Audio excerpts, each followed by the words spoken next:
من الشيطان الرجيم بسم الله الرحمن الرحيم شهر رمضان الذي أنزل فيه القرآن هدى للناس وبينات من الهدى والفرقان صدق اللہ العظیم۔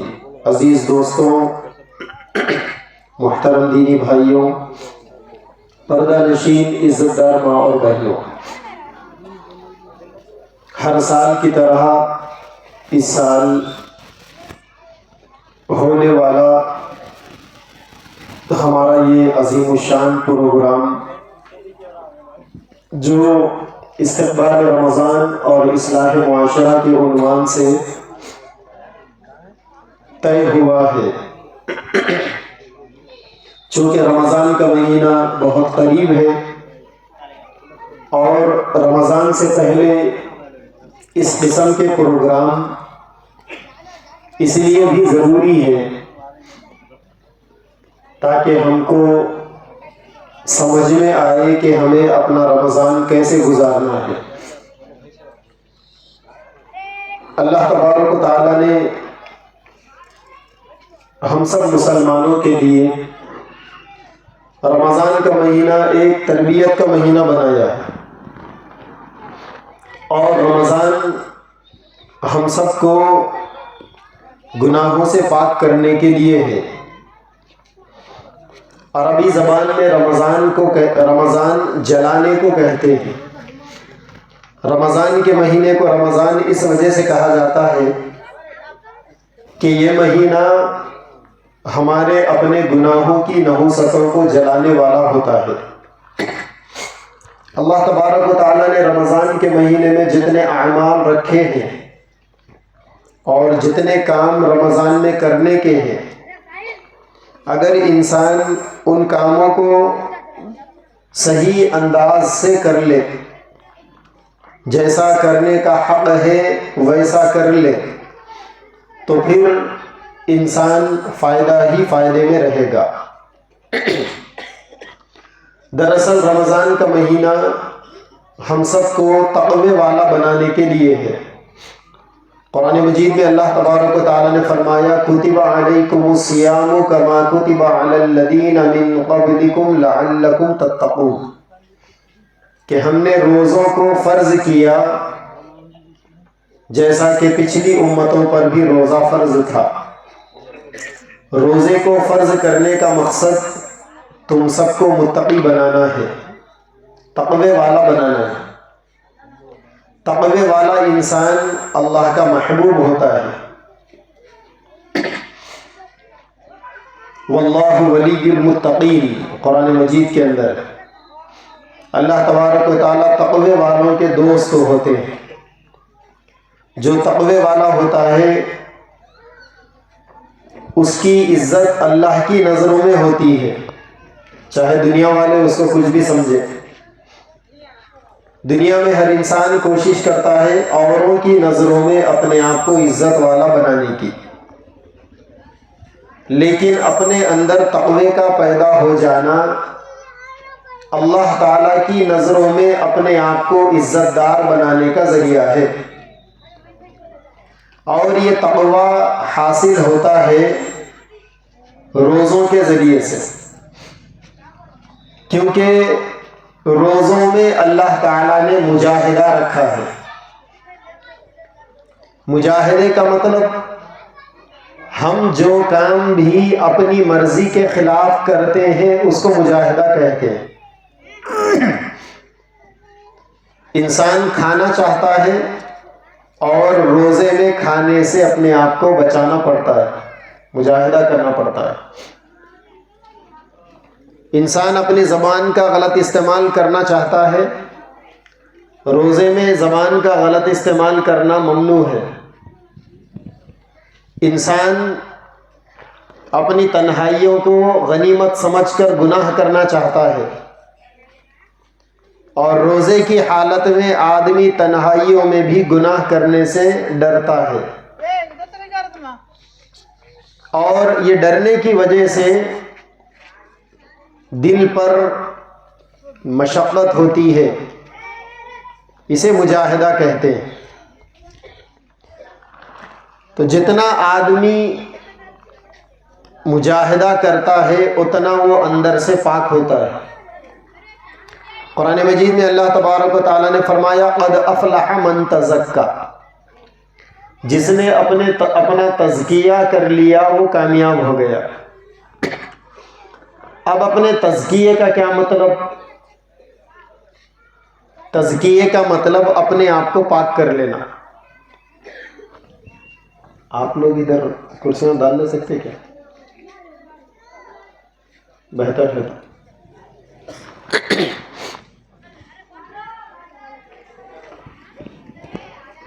تو تزکیے کا مطلب ہے اپنے آپ کو پاک کرنا، اپنے دل کو پاک کرنا، اپنے خیالات کو پاک کرنا، اپنی زبان کو پاک کرنا، اپنے کانوں کو پاک کر لینا، اپنے اعضاء و جوارح کو پاک کر لینا۔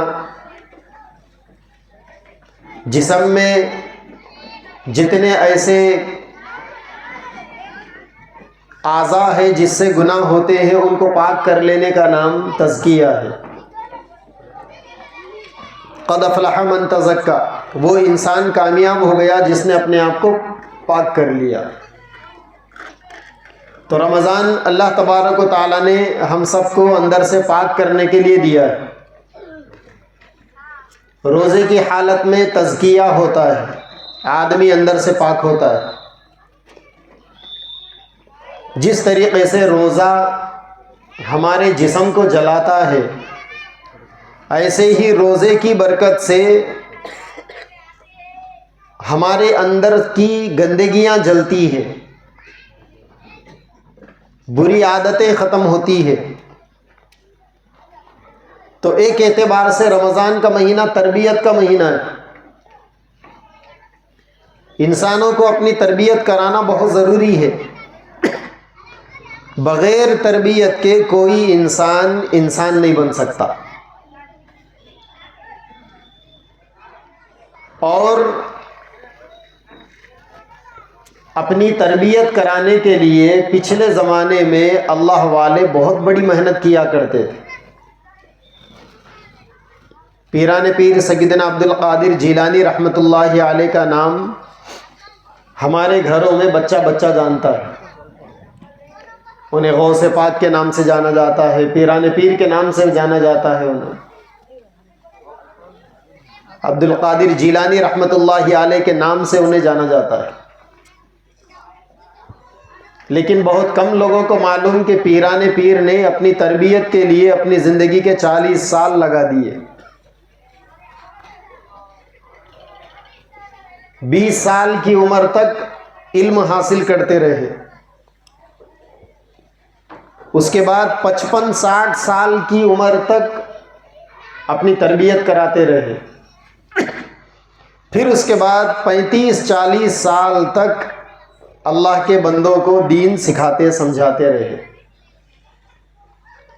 تقریباً 90 سال یا 100 سال کے قریب عمر میں ان کا انتقال ہوا۔ پیدائشی ولی تھے، بچپن سے ہی ماں نے ایسی تربیت کر دی تھی۔ بچپن میں ماں نے ان سے کہہ دیا تھا کہ بیٹا زندگی میں 2 کام کبھی نہیں کرنا،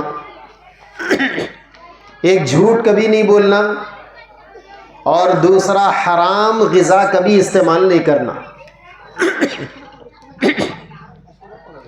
ایک چیز غلط اندر نہیں ڈالنا اور دوسری چیز غلط اندر سے باہر نہیں نکالنا۔ اگر کوئی آدمی ان 2 چیزوں کو پکڑ کر ہی زندگی گزار لے تو زندگی کے 95% گناہوں سے بچ سکتا ہے۔ اگر آپ غور کریں گے تو رمضان کا مہینہ بھی، روزے بھی یہ 2 چیزیں سکھاتے ہیں۔ روزے کی حالت میں حرام کھانا تو دور کی بات ہے، حلال بھی تول کے کھانا پڑتا ہے، حساب سے کھانا پڑتا ہے۔ اور روزے میں اپنی زبان پر کنٹرول کرنا بہت ضروری ہے۔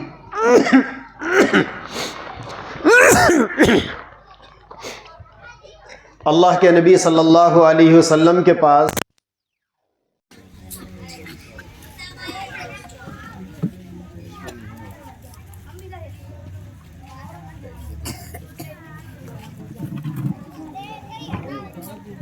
دو عورتیں لائی،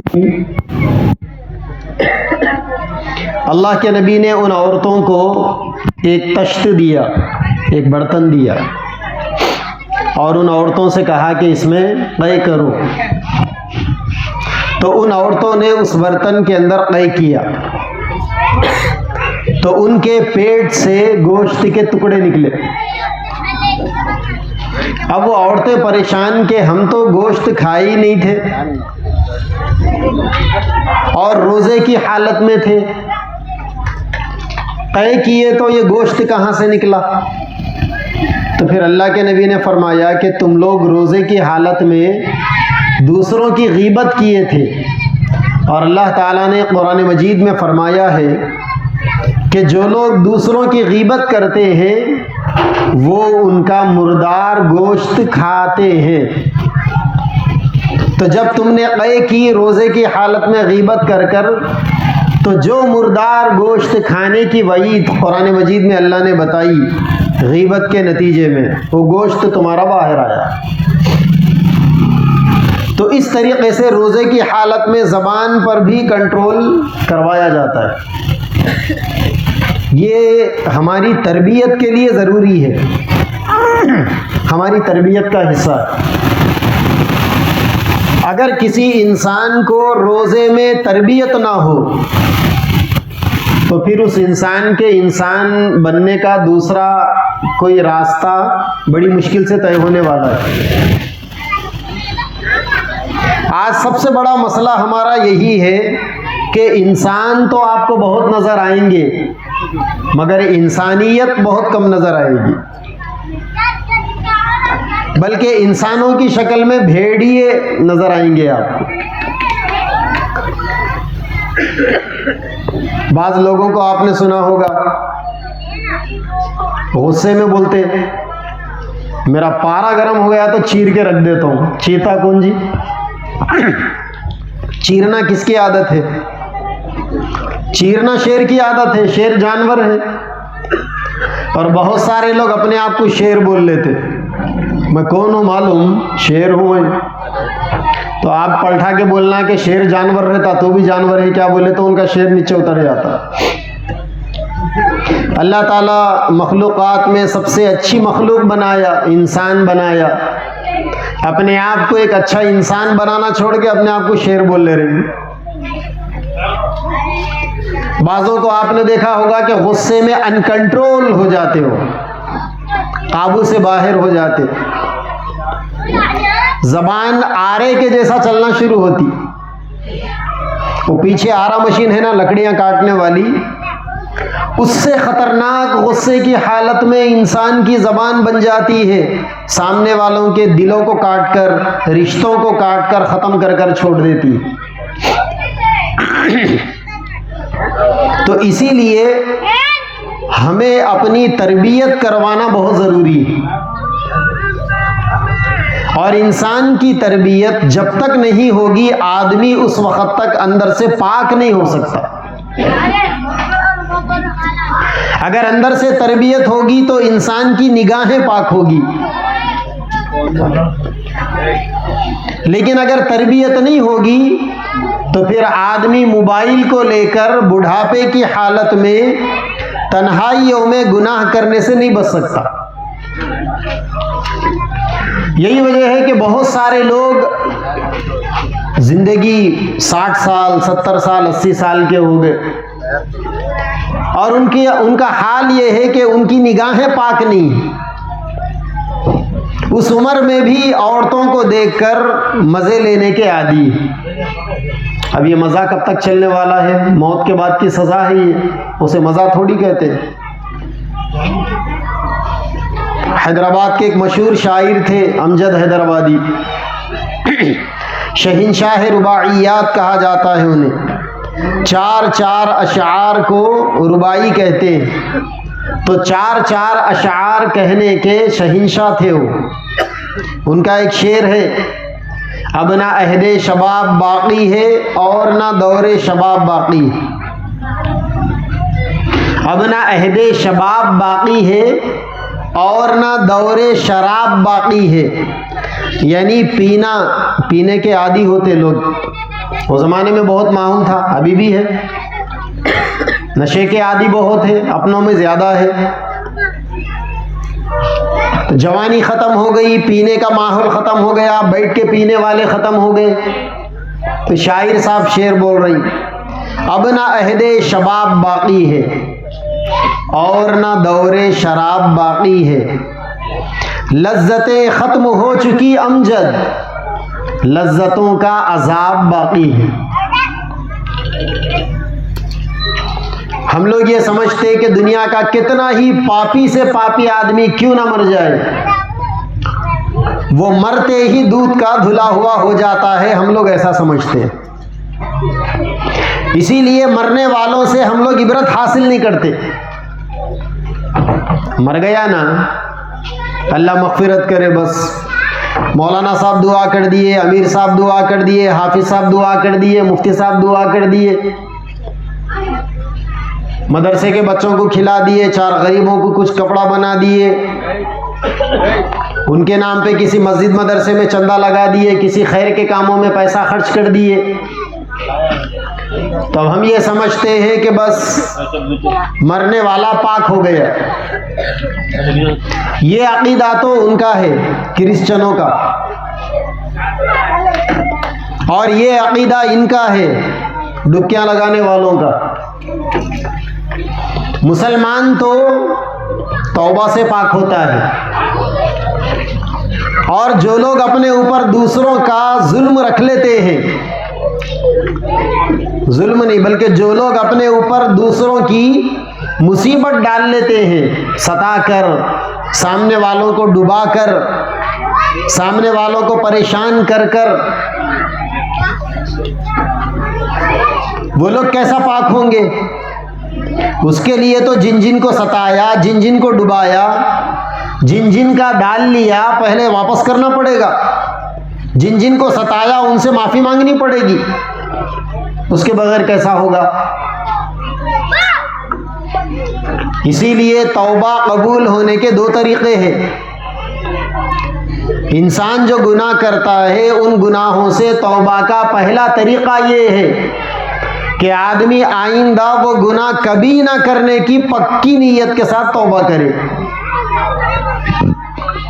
اور توبہ کے قبول ہونے کا دوسرا طریقہ یہ ہے کہ اگر انسان نے دوسروں کے حقوق کو بگاڑا تھا یا دوسروں کا حق دبا لیا تھا, تو پہلے ان سے اپنا حق معاف کروائے. آج کل یہ عام بات ہوگی ہمارے معاشرے کے اندر, ڈبا دو, قرضہ لے لو, ڈبا دو, پارٹنرشپ میں کاروبار لگا دو, ڈبا دو, بزنس میں منافع دیتا ہوں بول کے پیسے جمع کرو, ڈبا دو. اور اس کے لیے کمبخت ٹوپی داڑھی کا بڑا سہارا لے رہے. چکنا بن کے آیا تو سامنے والے جلدی نہیں پھنستے نا, تو سامنے والوں کو ٹوپی داڑھی کا گل لگا کے پھنسا رہے, میٹھی میٹھی باتیں کر کے پھنسا رہے, اللہ اور اس کے رسول کے واسطے دے کے پھنسا رہے. اور سامنے والا دین کی باتوں سے بہت جلد ایموشن میں آ جاتا, اسی لیے کروڑوں روپے کا چونا لگا کے چلے جا رہے. 2 دن پہلے ایک اخبار میں آیا, ایک علاقے کے صاحب کی فوٹو آئی, 500 روپے کے بڑے بنڈل رکھے ہوئے, پولیس والا ہے ساتھ میں اور 2 کوئی لوگ ہیں, ان کی فوٹو سامنے آئی اور نیچے لکھا ہوا ہے کہ لوگوں کو کاروبار میں زیادہ منافع دینے کے نام پہ 90 کروڑ کا چونا لگا دیے. وہیں پر ایک دوسرے صاحب اس کے نیچے لکھے, ارے صاحب وہ اخبار میں تو 90 کروڑ بول کر آیا, ہماری معلومات کے حساب سے 300 سے 400 کروڑ کا چونا لگا دیا. سبحان اللہ. 3-4 ہزار کے لیے کوئی اپنے کو پتیانے تیار نہیں. کہاوت مشہور ہے, بیل جو ہے قصاب کچھ پتیاتا ہو, تو لوگ بھی جو ہے جہاں کٹنا ہے وہیں جا کے کٹتے. شانہ کوا کیا کھایا, کہاوت ہے نا اپنے پاس, گندگی کھایا کہتے شانہ کوا. لوگ ڈبا رہے ہیں دوسروں کو، کروڑوں روپے ڈبا دے رہے ہیں اور کپڑے جھٹک کے چلے جا رہے ہیں۔ کیا یہ پیسوں کا حساب نہیں دینا ہے؟ تم اگر مر گئے، تمہارے لیے کعبۃ اللہ کے امام صاحب بخشش کی دعا کر دیے تو کیا تم معاف ہونے والے ہیں؟ ہرگز نہیں۔ ارے ویسے موقع پر تو نبی بھی تمہارے فیور میں کھڑے ہونے کے لیے تیار نہیں تھے۔ وہ واقعہ آپ نے سنا ہوگا کہ ایک جنازہ اللہ کے نبی کے پاس آیا، آپ نے پوچھا کہ یہ مرنے والا کسی کو قرضہ باقی تھا کیا؟ ایک آدمی مجمع میں سے نکل کے بولا مجھے قرضہ دینا تھا وہ۔ تو اللہ کے نبی نے کہا کہ پہلے اس کا قرضہ پھیڑو، بعد میں اس کی نماز جنازہ پڑھاؤں گا میں۔ وقت کے نبی بھی دوسرے کو قرضہ دیے بغیر مرنے والے کی نماز جنازہ پڑھنے کے لیے تیار نہیں۔ اب پوری دنیا کے ولیاں بھی مل کر دوسروں کو ڈبا کر مرنے والے کی بخشش کی دعا کریں گے، بانڈ پیپر پر لکھ کر رکھ لو، قبول نہیں ہونے والی۔ اور اگر یہ اپنا مرنے سے پہلے حساب کتاب چکتا کر کر مر گیا تو دوسروں کو اس کی بخشش کے لیے رو رو کے دعائیں کرنے کی بھی ضرورت نہیں۔ اللہ تعالیٰ کی رحمت خود کافی ہے اسے جہنم کی آگ سے بچانے کے لیے۔ تو یہ سب فرق کو سمجھنے کے لیے اپنی تربیت کرانا ضروری ہے۔ جب تک اندر سے آدمی کی تربیت نہیں ہوتی اس وقت تک یہ گولمال حرکتیں چلتے رہتی، چاہے پیسوں کا معاملہ، چاہے گناہوں کا معاملہ۔ وَتَأْكُلُونَ التُّرَاثَ أَكْلًا لَمًّا وَتُحِبُّونَ الْمَالَ حُبًّا جَمًّا، قرآن مجید میں وراثت کا مال ڈال لینے والوں کے بارے میں ہے۔ وہاں پر اس وقت مسلم معاشرے کی یہ عمومی بیماری ہے کہ مسلمانوں کے گھرانوں میں اچھے اچھے دیندار سمجھے جانے والے گھرانے وراثت میں انصاف کرنے سے عاری ہے۔ انصاف نہیں ہو رہا۔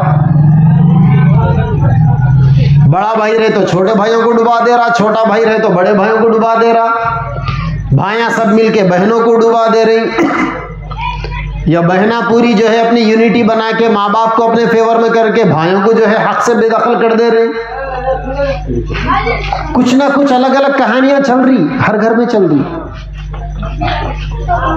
اور اپنے بچوں کو سیف کرنے کے لیے، ان کی دنیا بنانے کے لیے اپنے بھائی بہنوں کا حق مار رہے ہیں، اپنے چچا تایاؤں کا حق مار رہے ہیں، اور یہ سمجھ رہے ہیں کہ دنیا ہمیشہ رہنے والی ہے، مرنے کے بعد ہم یہ دنیا ساتھ میں لے کر جانے والے ہیں، یا ہمارے بچے ہماری اس ناحق کی کمائی ہوئی دولت پر ہمیشہ راج کرنے والے، یہ خیال ہے لوگوں کا۔ ظاہر بات ہے کہ جو آدمی دوسروں کی پراپرٹی کو ہڑپ لے، وراثت میں دوسروں کا حق ڈبا دے، وہ اگر مر جائے گا تو اس کی بخشش کیسے ہوگی؟ تو اس کی بخشش کا تو ایک ہی طریقہ ہے، اور وہ یہ طریقہ ہے کہ مرنے والے کے بعد والے خود ہی سامنے آئے اور یہ کہے کہ ہمارے ابا جان غلطی کر کے مرے تھے، ہم برابر برابر حق دے دیں گے۔ اس کے علاوہ کوئی دوسرا طریقہ نہیں۔ 1000 آیت کریمہ پڑھا لو، قرآن پڑھا لو، کچھ بھی پڑھا لو، فرق پڑنے والا نہیں۔ کیوں؟ کیونکہ حق کا معاملہ ہے۔ تو یہ ساری چیزوں سے بچنے کے لیے اپنی تربیت ضروری ہے، اپنے آپ کو انسان بنانا ضروری ہے، اپنے آپ کو اندر سے پاک کرنا ضروری ہے۔ انسان کی فطرت وَإِنَّهُ لِحُبِّ الْخَيْرِ لَشَدِيدٌ، آدمی مال کی محبت میں دیوانہ وار پڑا ہوا ہوتا ہے۔ وَتُحِبُّونَ الْمَالَ حُبًّا جَمًّا، مال کی محبت فطری طور پر ہوتی ہے لوگوں کے دلوں میں، لیکن اگر آدمی کی تربیت نہ ہو تو آدمی یہی مال غلط طریقوں سے کمانے میں لگ جاتا ہے، اور اگر آدمی کی تربیت ہو، آدمی کا نفس اندر سے پاک ہو، تو ایک ایک روپیے کے اوپر آدمی نظر رکھے گا کہ یہ حلال طریقے سے آ رہا ہے یا حرام طریقے سے آ رہا ہے۔ کبھی ہم نے اس اینگل سے سوچا ہی نہیں کہ رمضان کا مہینہ وہ ساری تربیتوں کے واسطے تھا اصل میں، مگر ہم میں سے بہت سارے لوگ رمضان میں اتنے دیوانے بن گئے، دن بھر اللہ کے لیے روزہ رکھ کر رات میں حرام کمانے والے لیڈروں کے پیسوں پر افطار کرنے چلے گئے، 4 کھجوروں پر 2-4 موز کے ٹکڑوں پر انہوں نے اپنا روزہ بیچ دیا۔ آدمی اپنی مرضی سے اگر اپنے روزے کو نہیں بچائے گا تو ساری زندگی حرام کھانے کے روزے سے کیسے بچے گا؟ جیسا رمضان میں دن میں روزے کی حالت میں حلال مال کو کھانے سے بچانا فرض ہے، نہیں کھا سکتے، ایسا ہی ساری زندگی حرام مال کھانے سے اپنے آپ کو بچانا بھی فرض ہے۔ اگر رمضان میں یہ عادت نہیں پڑی تو رمضان کے بعد وہ عادت بھی آنا مشکل ہے، اور اصل رمضان کا مہینہ تو وہ عادت کے واسطے ہی ہے۔ اسی لیے ہمارے ملک ہندوستان کے ایک بہت بڑے اللہ والے اور اس سرزمین پر اسلام و مسلمانوں کے بڑے محسن حضرت مجدد الفسانی رحمۃ اللہ علیہ، آج سے 400 سال پہلے ان کا زمانہ تھا، وہ فرماتے تھے کہ جس کا رمضان اچھا گزر گیا اس کا پورا سال اچھا گزرے گا، اور اگر رمضان میں گڑبڑ ہو گئی تو پورے سال میں گڑبڑ ہو جائے گی۔ گویا رمضان کا مہینہ ایک تربیتی مرحلے کا مہینہ، اپنی تربیت کرانے کا مہینہ، مجاہدے اپنے آپ کو مجاہدوں کا عادی بنانے کا مہینہ ہے رمضان کا مہینہ۔ اور یہ انسان کی مرضی، آدمی کی اپنی ہمت اور آدمی کی اپنی چوائس کے بغیر نہیں ہو سکتا۔ آپ 1000 تقریریں کر لو، لوگوں کو لاکھ سمجھا دو، لوگوں کو باتیں سمجھ میں نہیں آتی۔ لوگوں کو باتیں سمجھ میں آنے کے لیے خود کا ہی فیصلہ کرنا پڑے گا۔ ہم اکثر یہ سمجھتے ہیں کہ رمضان کا مہینہ کھا کے آرام کرنے کا مہینہ ہے، یہی وجہ ہے کہ لوگ صبح میں سحری کرتے ہیں، فجر کی نماز پڑھ کر ظہر تک آرام کر لیے، ظہر پڑھ کے آئے عصر تک سو گئے، عصر پڑھ لیے افطاری خریدنے چلے گئے، افطاری لے کر آتے آتے سحرن بج گیا، روزہ ختم۔ بہت سارے لوگ تو ایسے ہیں کہ سحری کے بعد تھوڑا سا کمر سیدھا کرنے کے لیے لیٹ گئے، کمر اتنی سیدھا ہو گئی کہ فجر بھی چھوٹ گئی۔ تو رمضان کے روزے سونے کے لیے نہیں ہے، کبھی پڑھنا چاہیے صحابہ کرام کے روزے کیسے ہوتے تھے۔ ہماری مصیبت یہ ہے کہ نہ ہم پیارے نبی کی سیرت کو پڑھنے تیار، نہ صحابہ کے واقعات کو پڑھنے تیار۔ ہمیں پتہ ہی نہیں کہ صحابہ کرام کے معمولات کیا تھے۔ کل نے پرسوں میں راستے سے جا رہا تھا، ایک مولانا راستے میں ملے، بولنے لگے کہ کل شب برات ہے، میں نے کہا ہاں ہے نا، تو مولانا کہنے لگے کہ شب برات میں صحابہ کا معمول کیا تھا، صحابہ کیا کرتے تھے شب برات میں۔ تو بڑی اچھی بات ہے کہ ہمیں دیکھنا چاہیے کہ ایسے موقع پر صحابہ کیا کرتے تھے۔ جو صحابہ کرتے تھے وہی دین ہے، جو صحابہ کرتے تھے اس سے ہٹ کر اگر ہم کریں گے تو وہ دین نہیں۔ اس کو اگر دین کا نام زبردستی سے دینا بھی چاہے تو بھی دین نہیں بنے گا وہ۔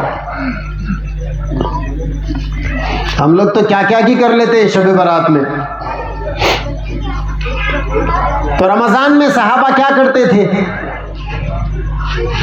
صحابہ کا رمضان ہم لوگ سوچ بھی نہیں سکتے ایسا ہوتا تھا۔ اسلام کی سب سے پہلی جنگ کون سی ہے؟ آپ بول سکتے ہیں؟ اسلام کی سب سے پہلی جنگ جنگ بدر کب لڑی گئی تھی؟ 17 رمضان کو۔ کہاں لڑی گئی تھی؟ مدینہ سے 200 کلومیٹر دور۔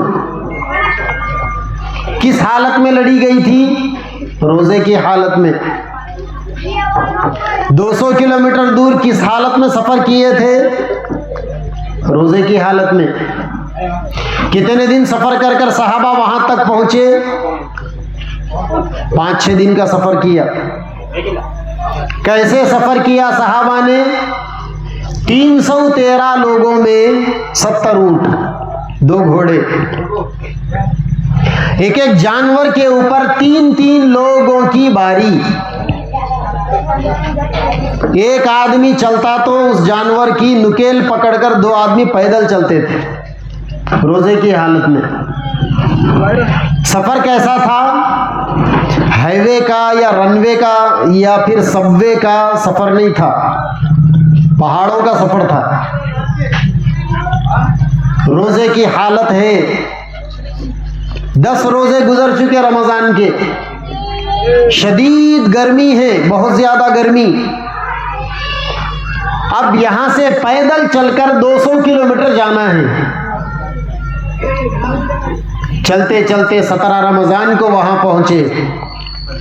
16 رمضان کی رات میں روزے کی حالت میں 17 رمضان کو جنگ ہوئی۔ ہم میں سے کتنے لوگ ہیں جو اتنا بڑا مجاہدہ کریں گے؟ روزے کی حالت میں ایک ہفتے میں 200 کلومیٹر پیدل جانا ہے، یہاں سے ناندیڑ تک پیدل جانا ہے۔ اب تو راستے اچھے ہیں ماشاءاللہ، ان کے راستے پہاڑوں کے ہوتے تھے، پہاڑ چڑھو اترو چڑھو اترو، یہی راستہ، سیدھے راستے نہ کے برابر۔ روزے کی حالت، شدید گرمی، پیدل چل رہے، اور جا کے وہاں پر مقابلہ کس کے ساتھ میں ہے؟ اسلام کے کٹر دشمنوں کے ساتھ میں۔ ایسے دشمن جو یہ چاہتے ہیں کہ مسلمانوں کو کچا چبا کر پھونکیں گے، ایسے دشمنوں سے مقابلہ، اور ایسی تیاری کے ساتھ وہ دشمن تھا۔ 313 صحابہ میں سب کے پاس 313 تلواریں بھی نہیں تھی، سواریاں تو ویسے بھی نہیں تھی۔ 313 میں 70 گھوڑے، 70 اونٹ تھے، 2 گھوڑے تھے،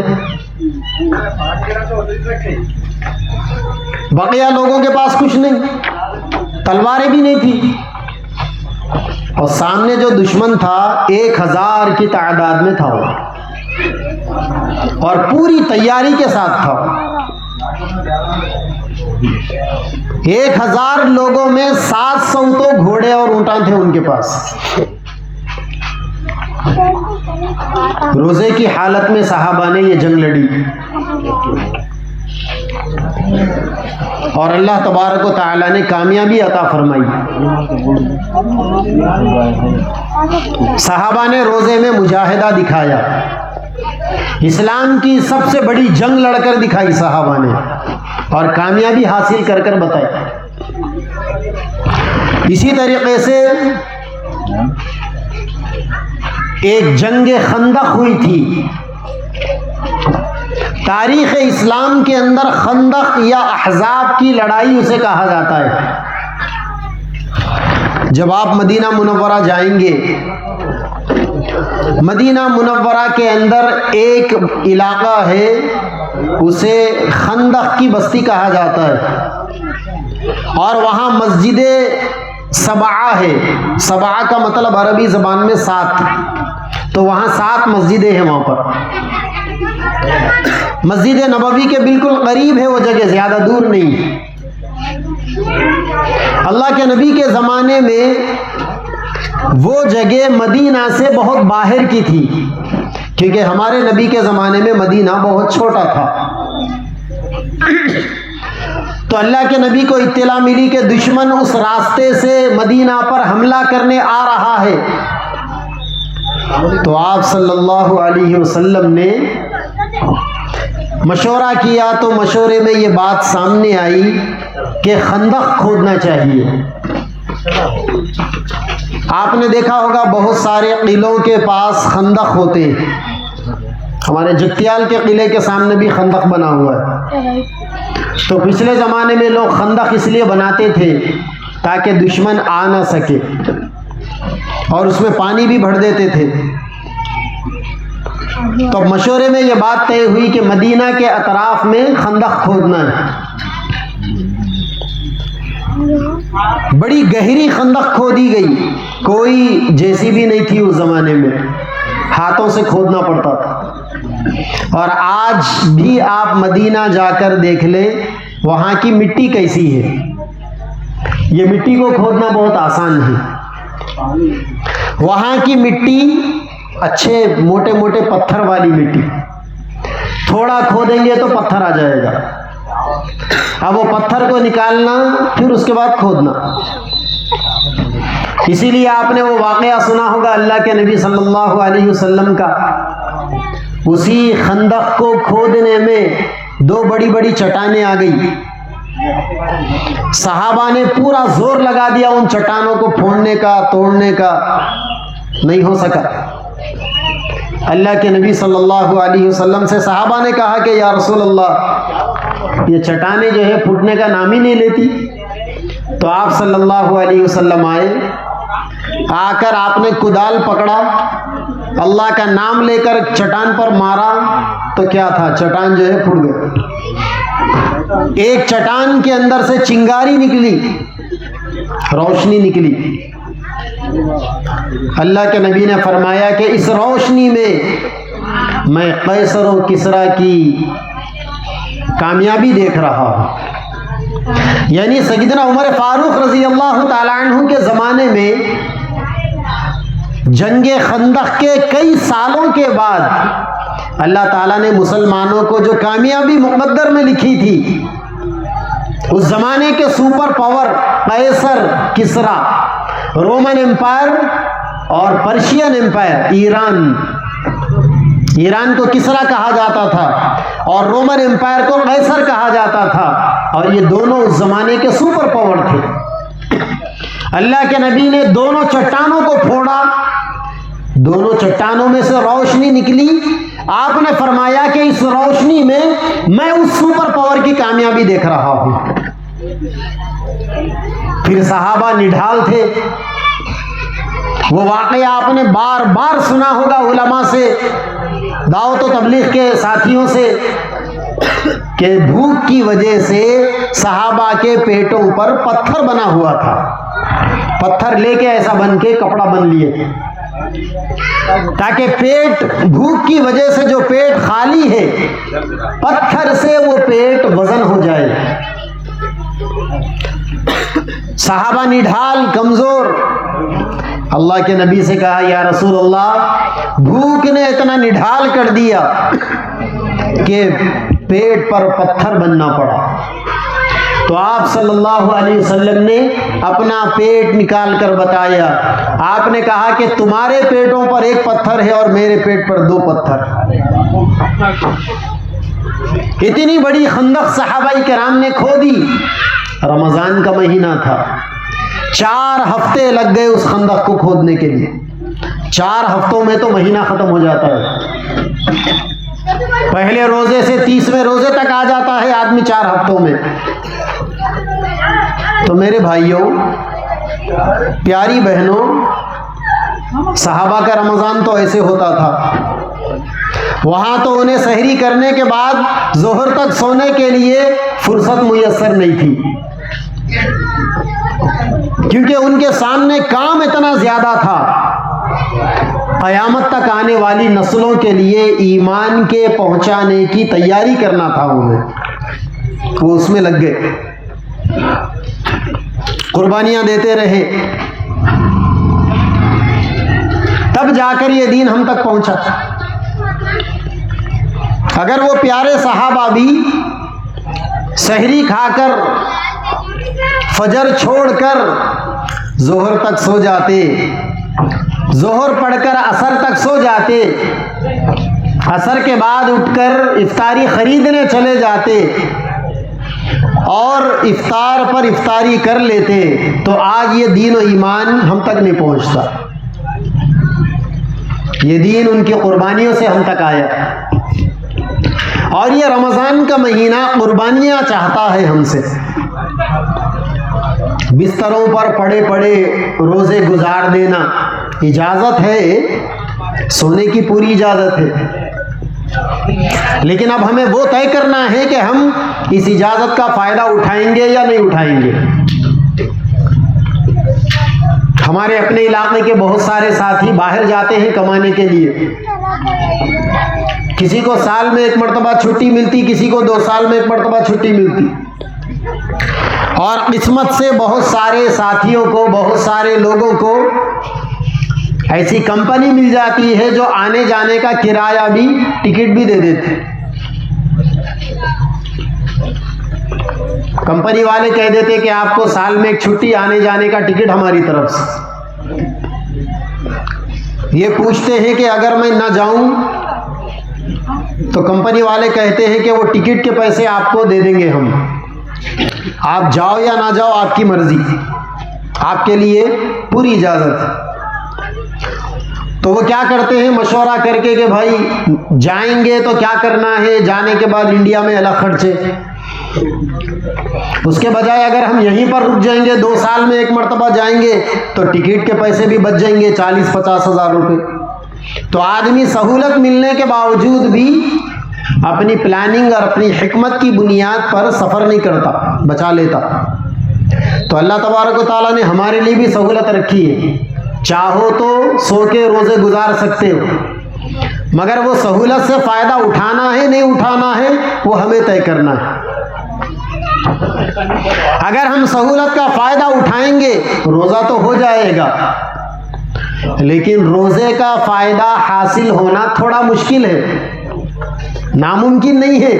میرے الفاظ پہ غور کریں آپ، تھوڑا مشکل ضرور ہے، کیونکہ روزے کا فائدہ اسی وقت ملنے والا ہے جب ہم اپنے آپ کو تھکائیں گے، تھوڑا اپنے آپ کو ستائیں گے تو روزے کا فائدہ ملے گا. بہت سارے لوگ کہتے ہیں کہ روزہ لگ رہا ہے. ارے لگنے دو نا، جتنا لگے گا اتنا مزہ ہے. اور صحابہ کو تو یہ لگنے والے ہی روزے پسند تھے.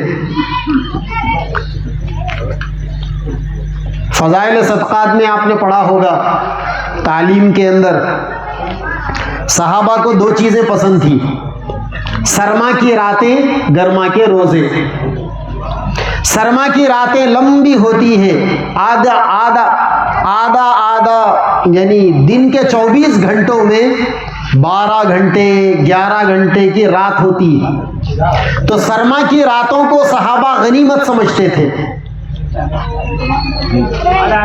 لمبی لمبی تہجد کی نمازیں پڑھتے تھے.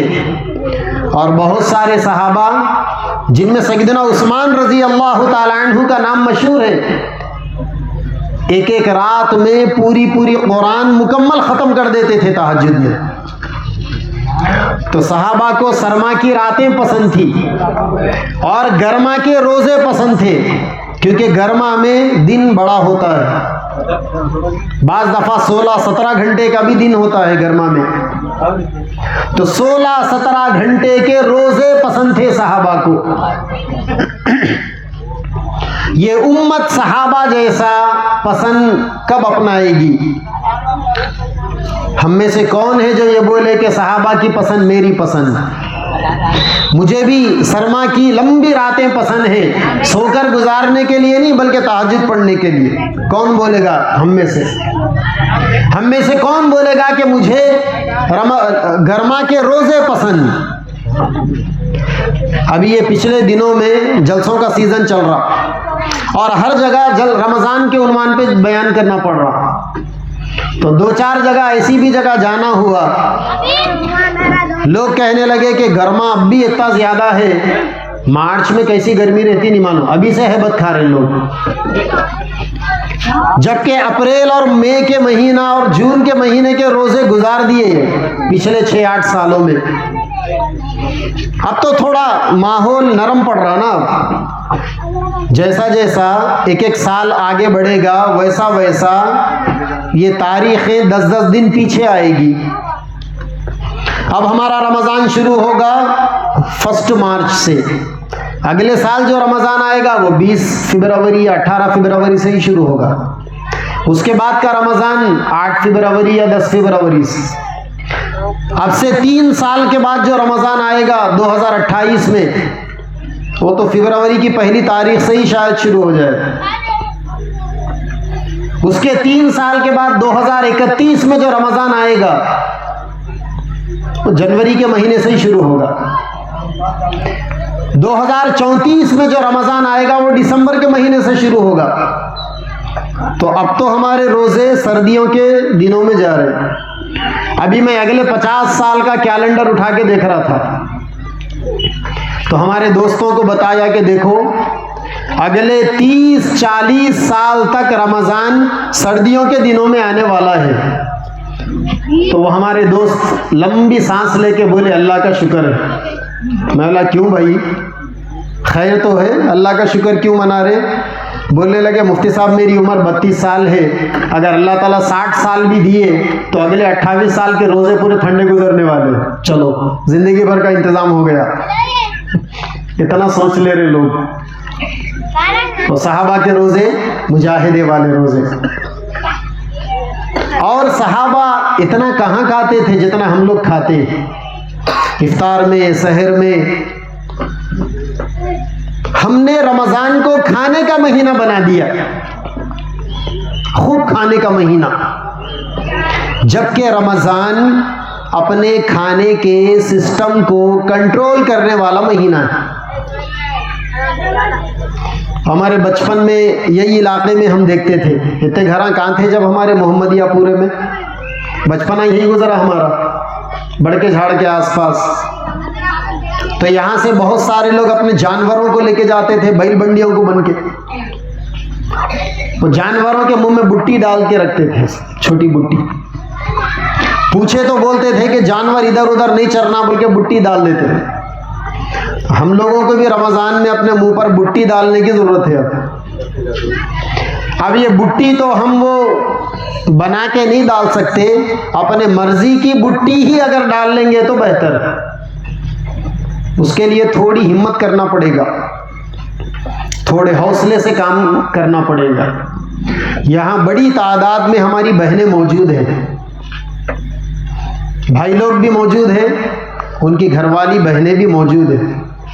سب سے پہلے تو ہماری بہنوں سے ہم بولیں گے کہ دیکھو رمضان کا مہینہ آپ کے لیے بھی, صرف مردوں کے لیے نہیں, روزے آپ پر بھی فرض ہے. جنت بنانے کی ضرورت آپ کے لیے بھی ہے, نیکیاں کمانے کی ضرورت آپ کے لیے بھی ہے. مرد حضرات اگر سو کر رمضان گزار رہے ہیں یا گپ چپ میں رمضان گزار رہے ہیں تو عورتیں بھی تو اپنا رمضان کا اکثر حصہ کچن میں گزار کر خراب کر رہی ہیں. مردوں کی فرمائشیں پوری کرنے میں ہماری بہنوں کے رمضان خراب ہو رہے ہیں. مردوں کو بھی سوچنا چاہیے, اپنی عورتوں کو عبادت کا پورا موقع دینا چاہیے. اگر کسی گھر میں مرد اپنی عورت سے یہ کہہ دے کہ دیکھو عبادتوں کا مہینہ ہے, جو ملے گا وہ کھا لیں گے, تم پر کوئی پابندی نہیں, تو بیچاری بھوکا تو نہیں مارے گی آپ کو, اس کو بھی کھانا ہے تو آپ کے لیے بھی تو کچھ بنائے گی. مگر خواہ کے روزانہ ایک دن دہی وڑے بناؤ, ایک دن دہی وڑے بناؤ, دوسرے دن حریص بنا دو, حلیم بنا دو, فلاں بنا دو, گھنیا بھن کے دے دو. آج کل نہیں بھن رہے شاید, مگر وہ چنے کی دال پیٹ خراب کرنے والی, طرح طرح کے ڈشز, ہر دن ایک نیا ڈش بن کے سامنے آ رہا. مردوں کے تقاضے ہیں اور عورتیں تقاضوں کو پورا کرنے میں دن بھر کے اوقات کچن میں برباد کیے جا رہے ہیں, جبکہ ہم سب کے لیے رمضان کا مہینہ قرآن کا مہینہ تھا. اللہ تبارک و تعالیٰ نے رمضان میں 2 اعمال رکھے, روزہ اور قرآن. رمضان کے دن روزوں کے لیے ہے اور رمضان کی راتیں قرآن کے لیے. ہم نے رمضان کے دنوں کو سونے کے لیے بنا دیا اور راتوں کو جاگنے کے لیے بنا دیا. اور عجیب بات ہے، مسلمانوں کا لائف سٹائل اس درجے بگڑ چکا ہے کہ اب پولیس والوں کو بھی یہ اناؤنسمنٹ کرنا پڑ رہا کہ رمضان کے لیے رات بھر مارکیٹ کھلی رکھیں گے. اپنے کوئی مسلمان اس کے اوپر احتجاج نہیں کر رہا، الٹا پولیس والوں کا شکریہ ادا کر رہی. ارے شکریہ صاحب، رات بھر مارکیٹ کھلی رکھنے کا پرمیشن دے دیا.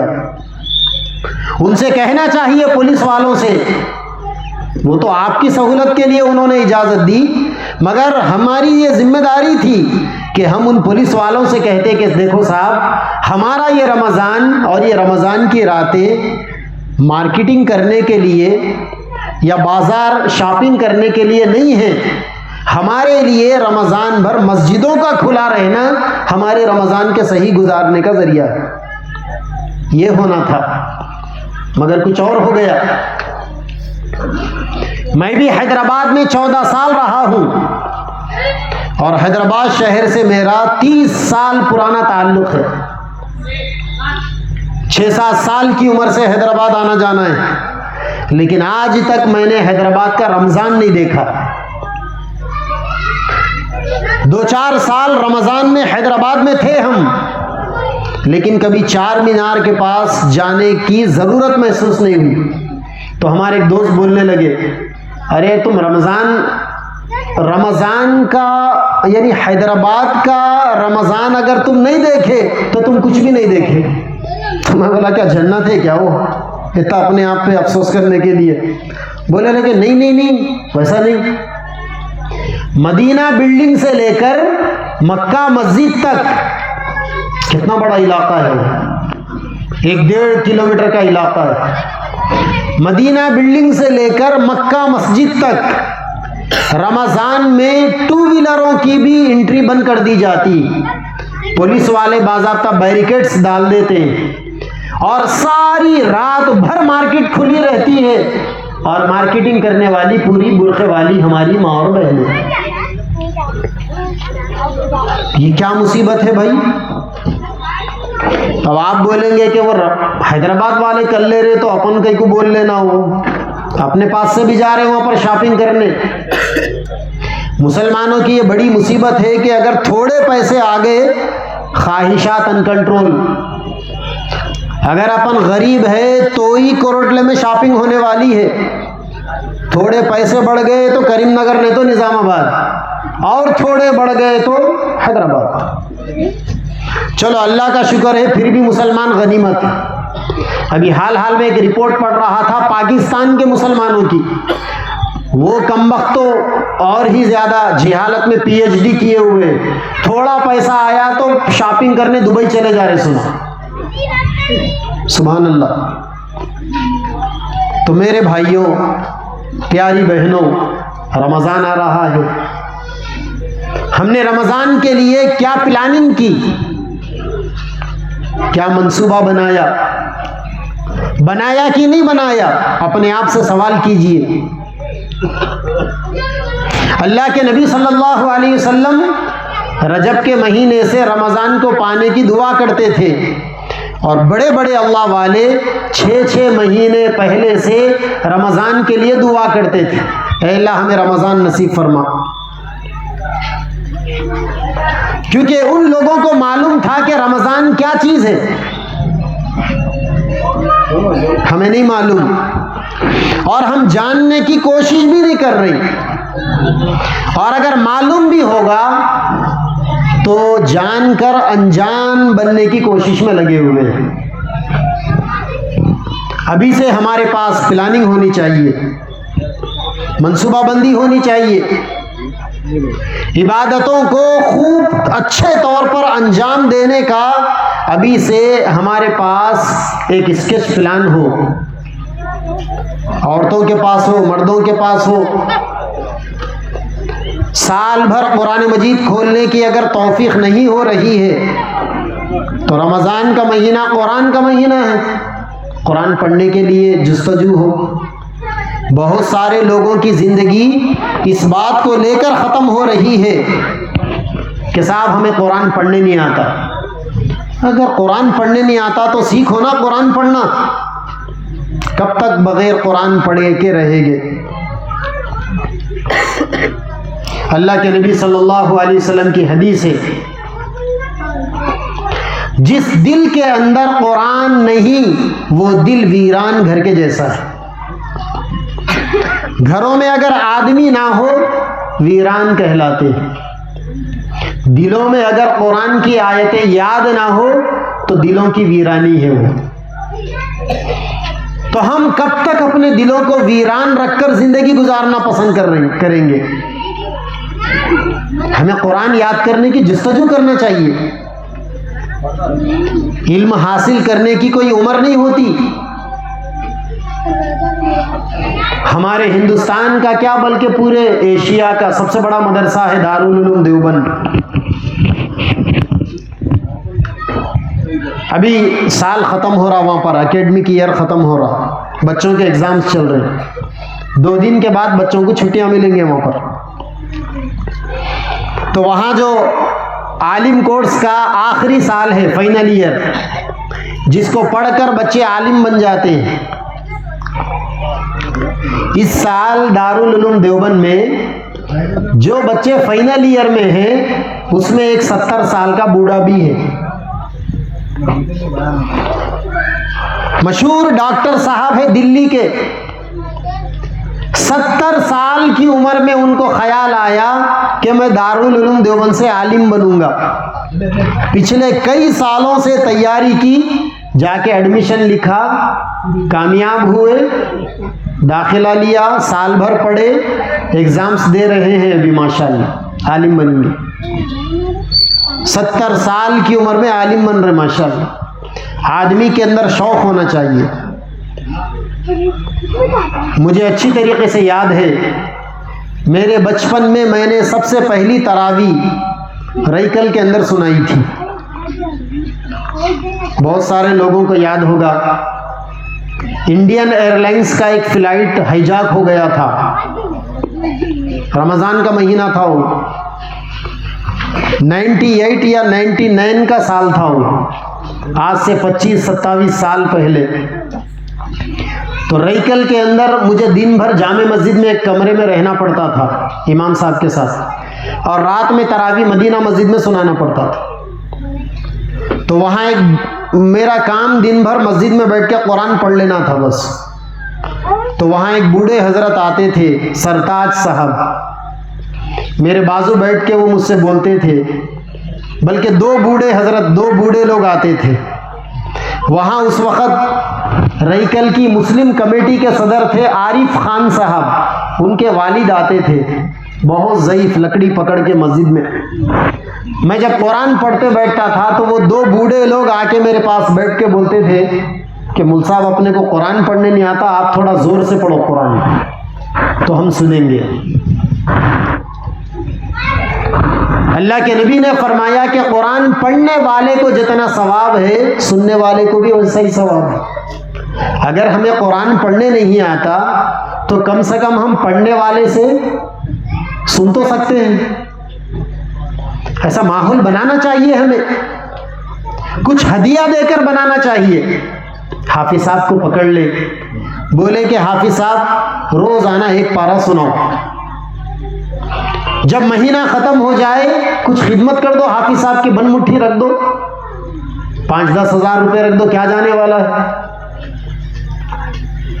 انسان اپنی دولت، اپنا پیسہ آدمی کیسی جگہوں پر خرچ نہیں کرتا ہے. کیا ان کاموں کے لیے خرچ کرنے کے لیے ہمارے پاس پلاننگ نہیں ہے؟ میرے کو استاد تھے حضرت مولانا سید احمد اللہ بختیاری رحمۃ اللہ علیہ، اللہ کے نبی صلی اللہ علیہ وسلم کے خاندان کے تھے. دلی کا جو قطب مینار ہے نا، جو بادشاہ قطب مینار بنائے، شمس الدین التمش اور قطب الدین ایبک، یہ دونوں بادشاہ اس زمانے میں دلی کے ایک بڑے اللہ والے کے مرید تھے، خواجہ قطب الدین بختیار کاکی رحمۃ اللہ علیہ۔ تو میرے استاذ اس بزرگ کے خاندان کے تھے، انہی کی اولاد میں تھے۔ ساری زندگی قرآن پڑھ کر گزاری، اخیر عمر میں عمر زیادہ ہو گئی، بوڑھے ہو گئے، کمزوری زیادہ ہو گئی، بار بار وضو ٹوٹنے لگا، تو اب قرآن پڑھنا مشکل ہو گیا۔ تو موبائل کے اندر کعبۃ اللہ کے امام صاحب کی پڑھی ہوئی تلاوت قرآن لگا کے سنتے تھے روزانہ۔ تو میں ان کے انتقال سے 1-2 سال پہلے رمضان میں ان سے ملنے گیا، 3-4 بجے کا وقت تھا۔ تو میں نے ان سے پوچھا کہ آج کل کیا مصروفیت ہے؟ کہنے لگے رات دن قرآن سن رہا ہوں خالی۔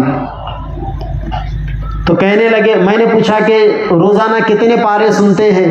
تو کہنے لگے کہ آج صبح سے اب تک پہلے پارے سے 17 پارے تک سنا ہوں، بلکہ رمضان ہی نہیں عام دنوں میں بھی ان کا وہی معمول تھا، قرآن سنتے سنتے۔ اور موت بھی کیسا آئی، کرسی پہ بیٹھ کے قرآن سن رہے تھے، بس ویسے ہی نیند لگ گئی، ہمیشہ کے لیے سو گئے۔ کل قیامت میں جب اٹھیں گے تو قرآن سنتے سنتے اٹھائے جائیں گے۔ تو اسی لیے شاید بات لمبی ہو گئی۔ پیارے بھائیوں اور پیاری بہنوں، رمضان کا مہینہ عبادتوں کا مہینہ، اپنی تربیت کا مہینہ، اپنی اصلاح کا مہینہ، مجاہدوں کا مہینہ، اپنے آپ کو اندر سے پاک کرنے کا مہینہ۔ تھوڑی سی گفتگو ابتدا میں ہوئی اپنے آپ کو اندر سے پاک کرنے کے بارے میں۔ جب تک انسان اپنے آپ کو اندر سے پاک نہیں کرے گا، اس وقت تک انسان کا صحیح انسان بن کر رہنا مشکل ہے۔ اور اس وقت ہمارے معاشرے پر ہم سب کو خاص توجہ دینے کی ضرورت ہے۔ دنیا بھر کی خرابیاں اور دنیا بھر کا بگاڑ اس وقت ہمارے معاشرے کا کلچر بن چکا ہے۔ کلچر عقل مند لوگوں کے لیے، پڑھے لکھے لوگوں کے لیے، نیک اور شریف لوگوں کے لیے جو خرابیاں ہیں، وہ چیزیں اس وقت مسلمانوں کا اڑنا بچھونا ہے، اسے دور کرنے کی ضرورت ہے۔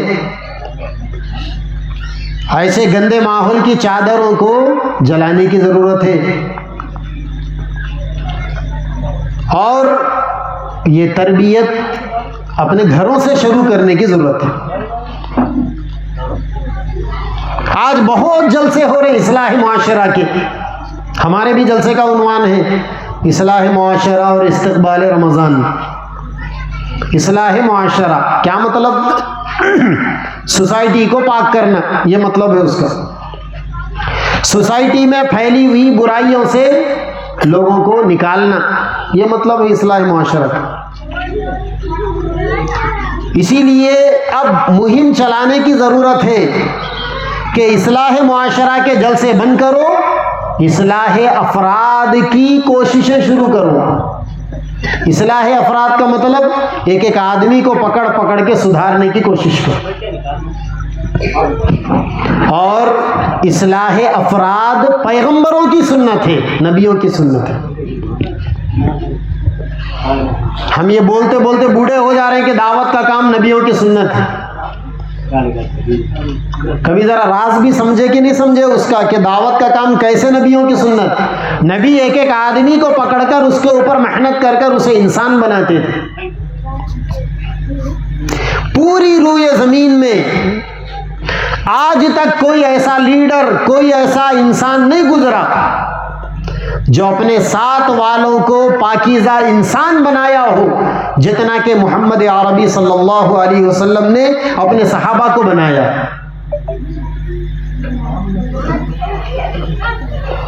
عورت کو حیا کی چادر دی، ایک شاعر کا شعر ہے، عورت کو حیا کی چادر دی، اور غازۂ غیرت بھی بخشا، ایمان کی حرارت پیدا کی اونٹوں کے چرانے والوں میں۔ وہ مکہ مدینہ کے لوگ، وہ جزیرۃ العرب کے لوگ جانوروں کو چرانے والے، زندگی کے رنگ ڈھنگ سے ناواقف، لیکن اللہ کے نبی نے انہیں کیسا انسان بنایا۔ ایک دفعہ سیدنا عمر فاروق رضی اللہ تعالی عنہ رونے لگے جب وہ مسلمانوں کے امیر المومنین تھے اور آدھی دنیا پہ ان کا سکہ چلتا تھا، رونے لگے۔ کسی نے وجہ پوچھی کہ کیوں رو رہے ہیں؟ کہنے لگے کہ بس ایک بات یاد آ گئی، اس نے رلا دیا۔ صحابہ نے پوچھا کہ کیا بات؟ سیدنا عمر فاروق نے کہا کہ ایک زمانہ تھا، میری پھوپھی جان مجھ سے کہتی تھی کہ عمر تجھے تو جانوروں کو چرانے کا طریقہ نہیں معلوم، پتہ نہیں تو زندگی کیسے گزارے گا۔ لیکن آج اللہ تعالیٰ نے دین کی برکت سے، نبی کی صحبت کی برکت سے عمر کو مسلمانوں کا امیر المومنین بنا دیا۔ یہ ٹرانسفارمیشن لایا اللہ کے نبی نے صحابہ کے اندر، یہ تبدیلی آئی صحابہ کے اندر۔ نبی نے صحابہ کو اندر سے تیار کیا، اندر سے پاک کیا۔ صحابہ کا پورا سسٹم بدل گیا، سوچنے کا انداز بدل گیا، کرنے کے طریقے بدل گئے، چال ڈھال بدل گئی، بول چال بدل گئی، ساری زندگی بدل گئی، اور پوری دنیا تک کے لیے، قیامت تک کے لیے سب سے زیادہ سدھرے ہوئے لوگوں کی جماعت بن کر وہ دنیا کے سامنے ظاہر ہوئے۔ آج مسلم معاشرے کو اس ڈگر پر محنت کرنے کی ضرورت ہے۔ سب سے بڑی مصیبت اس وقت گھروں سے لوگ ٹینشن پال رہے ہیں، نہ مردوں سے عورتیں خوش ہیں، نہ عورتوں سے مرد خوش ہیں۔ اس کی وجہ یہ ہے کہ نہ یہ اپنی ذمہ داریوں کو پوری کرنے تیار، نہ وہ اپنی ذمہ داریوں کو پوری کرنے تیار، نہ عورتیں مردوں کا حق ادا کرنے تیار، نہ مرد عورتوں کی رعایت کرنے تیار۔ اللہ کے نبی نے ہمیں کیسا معاشرہ دیا تھا؟ اللہ کے نبی نے ہمیں ایسا معاشرہ دیا تھا کہ جس معاشرے کے بڑے بوڑھے بچے امیر غریب عورت مرد سب سکون کی زندگی جیتے تھے، اور یہ سکون دین پر عمل کرنے میں تھا۔ مردوں کو شکایت ہے عورتوں سے، عورتوں کو شکایت ہے آج مردوں سے۔ عورت یہ شکایت لیے ہوئے ہے کہ ہمارے شوہر ہم پر بھروسہ نہیں کرتے، ہم سے محبت نہیں کرتے، اور مردوں کو یہ شکایت ہے کہ میری بیوی میرے لیے تیاری نہیں کرتی۔ بہت پرانی بات ہے، میرے استاد محترم پیر و مرشد حضرت مولانا حمید الدین حسامی عاقل صاحب رحمۃ اللہ علیہ، ہم حضرت کے ساتھ بیٹھے ہوئے تھے، ایک خاتون آئی، ایک عورت آئی، آ کر حضرت سے کہنے لگی کہ حضرت ہمارے شوہر دوسری شادی کرنا چاہتے ہیں اور روزانہ گھر میں اسی بات کو لے کر جھگڑا ہے۔ اپنا مسئلہ لے کر آئی خاتون، وہ حضرت نے ان کے مسئلے کو سنا۔ حضرت نے پوچھا اس خاتون سے کہ کیا آپ کے شوہر کی آپ سے نہیں جمتی؟ اس نے کہا کہ نہیں جم رہی، اسی لیے وہ دوسری شادی کی بات کرتے ہیں۔ تو بہت ساری باتوں کے بعد حضرت نے اس عورت سے ایک سوال کیا، میں ہماری بہنوں سے یہی سوال کرتا ہوں، ذرا غور سے سنو۔ حضرت نے اس عورت سے سوال کیا آپ کے شوہر کیا کام کرتے ہیں؟ کہنے لگی کہ وہ فلاں کاروبار ہے۔ حضرت نے پوچھا کہ کب جا کر کب گھر پر آتے ہیں؟ صبح جا کے شام کو گھر پر واپس آتے ہیں۔ حضرت نے پوچھا کہ اچھا جب بھی آپ کے شوہر گھر آتے ہیں، شوہر کے آنے سے پہلے کبھی آپ نے شوہر کے لیے ویسا میک اپ کیا جیسا میک اپ آپ فنکشنوں میں جانے کے لیے کرتی ہیں؟ تو انہوں نے کہا کہ نہیں کیا۔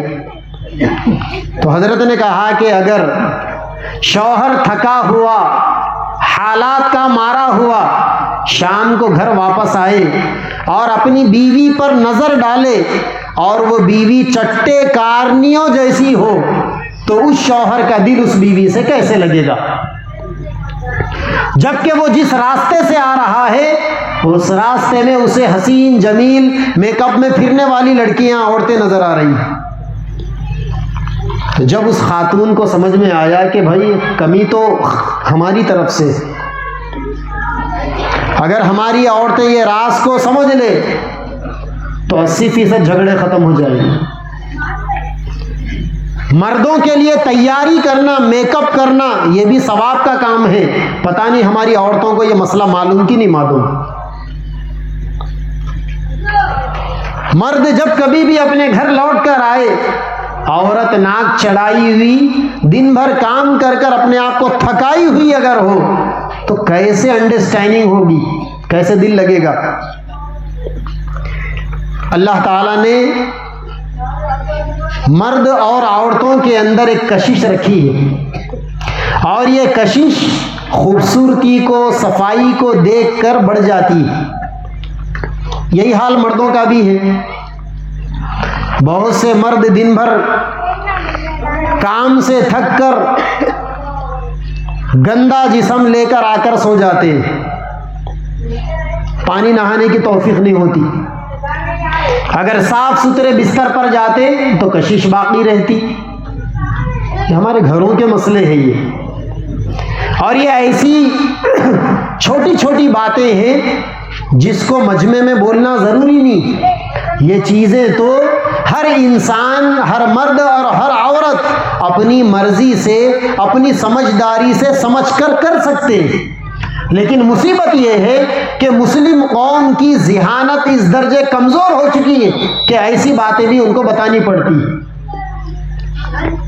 اسی لیے اللہ کے نبی نے اس عورت کے لیے بشارت سنائی جو عورت، مرد دن بھر تھک کر گھر آئے، اپنی بیوی کو دیکھ کر خوش ہو جائے۔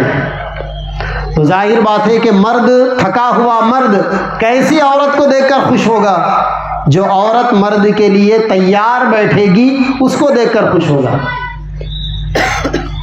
تھکائی عورت کو دیکھ کر مرد خوش نہیں ہو سکتا۔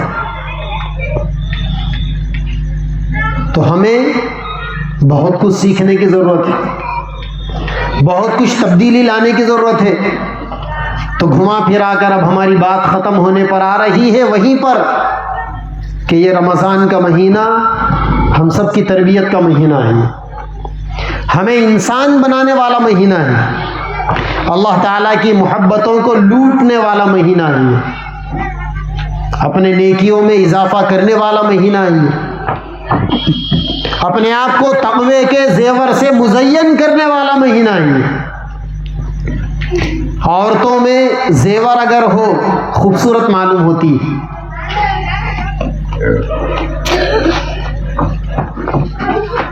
حضرت مولانا حمید الدین حسامی عاقل رحمۃ اللہ علیہ، ہمارے حضرت، ان کے والد تھے علامہ حسام الدین فاضل رحمۃ اللہ علیہ، حیدرآباد کے بڑے مفسر قرآن، بڑے واعظ بے بدل، نظام کے استاد،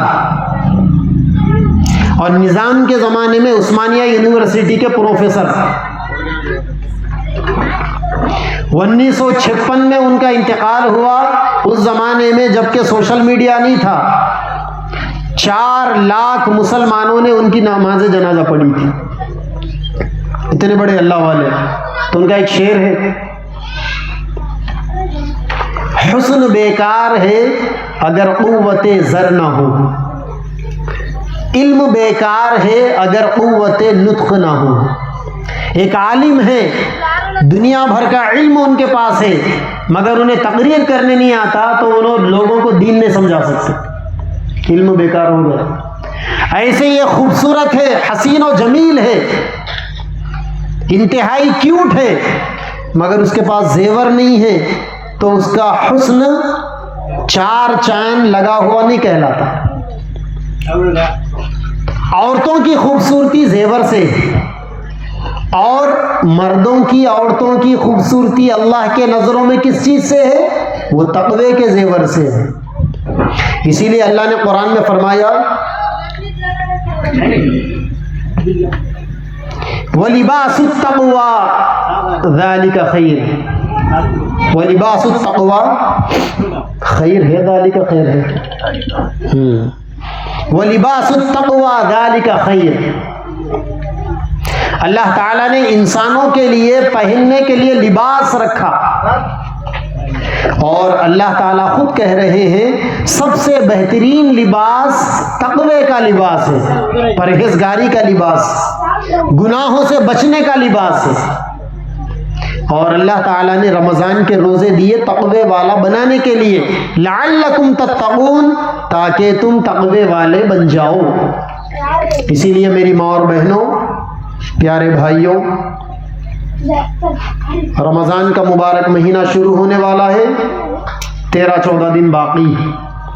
اللہ تعالیٰ سے روزانہ 2 رکعت نفل نماز پڑھ کر دعا کرنا چاہیے کہ اللہ رمضان کا مبارک مہینہ نصیب فرما، اور جب رمضان کا مہینہ مل رہا ہے تو اللہ سے یہ بھی دعا کرنی چاہیے کہ اللہ اس کی صحیح قدردانی کی توفیق عطا فرما، ورنہ زندگیوں میں رمضان آتے رہیں گے جاتے رہیں گے، اس کی قدردانی کی توفیق نہیں ملے گی تو کیا فائدہ؟